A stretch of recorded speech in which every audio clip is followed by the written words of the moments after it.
তেখেতৰ বিৰুদ্ধে ৩০৭ ধাৰা যেটো পুৰণা আইপিসি এটো এটা attempt to murder case register হৈছিল attempt to murder case register হলে তেওঁলোকৰ তেনেকুৱা আসামিক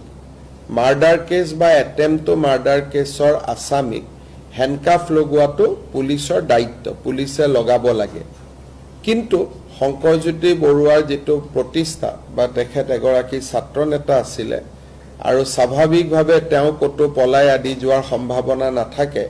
সেইকাৰণে মই নিজে এসপি ডিব্ৰুগড়ক ফোন কৰি কৈছো যে তেখেতক আপোনালোকে যাতে হ্যান্ডকাফ নলগায় কিন্তু অ্যাটেম্প টু মাৰ্ডাৰ কেছৰ আসামি হলে হ্যান্ডকাফ লগালে আইনমতে কোনো তাত ভুল নহয় কিন্তু তেখেতৰ প্ৰতিষ্ঠাৰ প্ৰতি লক্ষ্য ৰাখি মই নিজে ইন্টাৰফেয়াৰ কৰিছো আৰু মই নিজে কৈছো যে এইবিলাক নকৰিব আৰু কোৰ্টৰ পৰা যোৱাৰ সময়ত তেওঁ হ্যান্ডকাফ লগোৱা নাই তেখেতৰ বিৰুদ্ধে ৩০৭ ধাৰা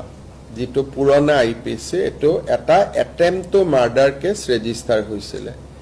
attempt to murder case register হলে তেওঁলোকৰ তেনেকুৱা আসামিক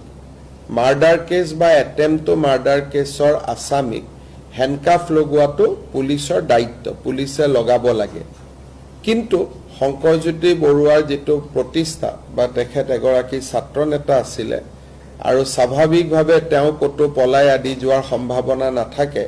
সেইকাৰণে মই নিজে এসপি ডিব্ৰুগড়ক ফোন কৰি কৈছো যে তেখেতক আপোনালোকে যাতে হ্যান্ডকাফ নলগায় কিন্তু অ্যাটেম্প টু মাৰ্ডাৰ কেছৰ আসামি হলে হ্যান্ডকাফ লগালে আইনমতে কোনো তাত ভুল নহয় কিন্তু তেখেতৰ প্ৰতিষ্ঠাৰ প্ৰতি লক্ষ্য ৰাখি মই নিজে ইন্টাৰফেয়াৰ কৰিছো আৰু মই নিজে কৈছো যে এইবিলাক নকৰিব আৰু কোৰ্টৰ পৰা যোৱাৰ সময়ত তেওঁ হ্যান্ডকাফ লগোৱা নাই তেখেতৰ বিৰুদ্ধে ৩০৭ ধাৰা যেটো পুৰণা আইপিসি এটো এটা attempt to murder case register হৈছিল attempt to murder case register হলে তেওঁলোকৰ তেনেকুৱা আসামিক মাৰ্ডাৰ কেছ বা অ্যাটেম্প টু মাৰ্ডাৰ কেছৰ আসামিক হ্যান্ডকাফ লগোৱাটো পুলিচৰ দায়িত্ব পুলিচে লগাব লাগে কিন্তু শংকৰজ্যোতি বৰুৱাৰ যেটো প্ৰতিষ্ঠা বা তেখেত এগৰাকী ছাত্ৰ নেতা আছিল আৰু স্বাভাৱিকভাৱে তেওঁ কতো পলাই আদি যোৱাৰ সম্ভাৱনা নাথাকে সেইকাৰণে মই নিজে এসপি ডিব্ৰুগড়ক ফোন কৰি কৈছো যে তেখেতক আপোনালোকে যাতে হ্যান্ডকাফ নলগায় কিন্তু অ্যাটেম্প টু মাৰ্ডাৰ কেছৰ আসামি হলে হ্যান্ডকাফ লগালে আইনমতে কোনো তাত ভুল নহয় কিন্তু তেখেতৰ প্ৰতিষ্ঠাৰ প্ৰতি লক্ষ্য ৰাখি মই নিজে ইন্টাৰফেয়াৰ কৰিছো আৰু মই নিজে কৈছো যে এইবিলাক নকৰিব আৰু কোৰ্টৰ পৰা যোৱাৰ সময়ত তেওঁ হ্যান্ডকাফ লগোৱা নাই তেখেতৰ বিৰুদ্ধে ৩০৭ ধাৰা যেটো পুৰণা আইপিসি এটো এটা attempt to murder case register হৈছিল attempt to murder case register হলে তেওঁলোকৰ তেনেকুৱা আসামিক